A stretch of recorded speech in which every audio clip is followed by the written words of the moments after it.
এটা বকুড়া রেস করছিল, এটার ওইখান থেকে এটাকে বাজে অ্যাটাক করছিল। এটার পায়ের অবস্থা এই 2014 সালের একটা কবুতর, এটার পায়ের অবস্থা এইরকম আছে এখন। এই পায়ের অবস্থা, এই যে ট্যাগের অবস্থা। এখন এই ট্যাগটা আমরা কাটার জন্য ব্যবস্থা করতেছি। মাথার এদিক থেকে 2014 সালে 14 সালের কবুতর, 16 সালে এই কবুতরটা রেস করা হয়েছিল। নাও এটা একটা ব্রিডার, আমাদের বাসায় একটা ব্রিডার।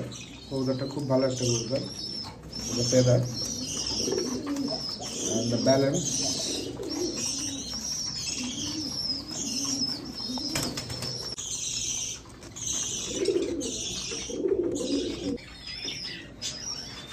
এটার পায়ের অবস্থা এই। এটা আপাতত এখন আমরা ট্যাগ খুলে দিছি, কাল পরশুর মধ্যে সুস্থ হয়ে যাবে ইনশাল্লাহ। এই ব্যান্ডেজটা শুধুমাত্র একদিনের জন্য।